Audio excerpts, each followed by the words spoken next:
Okay, so I watched this movie that I had heard about last year called September 5. There's no TH in the title.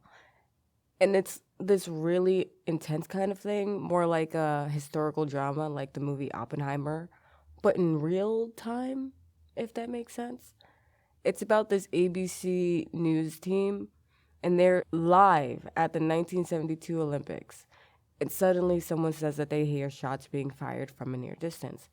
Then there's this Palestinian militant group that takes the Israeli Olympic team hostage. And it was actually the first terrorist attack broadcasted live on TV. I thought that this was just a movie until I realized that it was based on a true story. The movie is mostly from the point of view of the news team.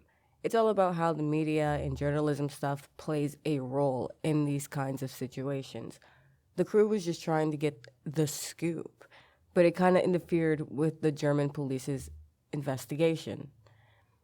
And let me just say this. The German police, they were totally in over their heads. This was brand new to them. They were just as lost as the news crew was.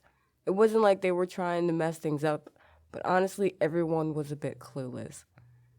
That's the only way I can put it. And the cluelessness was part of the movie. It definitely showed that this entire situation was new for everybody, and they were just trying to figure out how to navigate around it.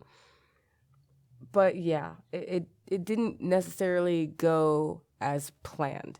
It's a really interesting take showing how this whole media circus can affect how these events play out. And gets going it gets going pretty quickly. It doesn't waste any time. It gets to the meat of the movie, I want to say around 30 minutes, maybe a little bit less than that. So they're not wasting time giving us nonsense and filler. I did appreciate that. There were some seriously intense moments in this film. The news crew was more focused on being first to get the scoop and getting every little detail about what was going on. They were laser focused on the story. But because of that, you don't really get the inside. How do I say this? The movie doesn't show you the actual investigation or the hostages much or the hostage takers much. It's just like like I said, the news crew is observing this from their perspective. So we don't actually get the cameras inside of the rooms of the hostage takers and all that. It's all about the media's role, how they amplify everything.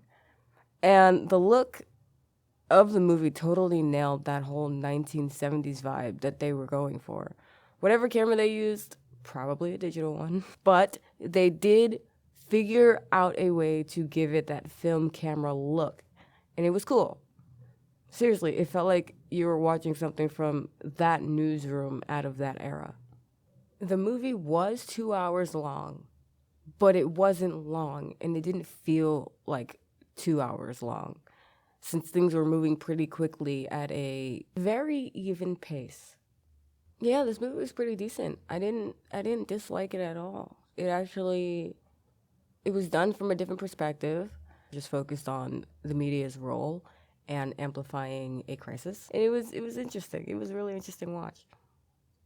That's my review for today. If you like this episode of the podcast, be sure to follow if you have not done that, and turn on notifications so you don't miss future episodes. Thanks for listening, and you'll hear me in the next one, if you listen to it.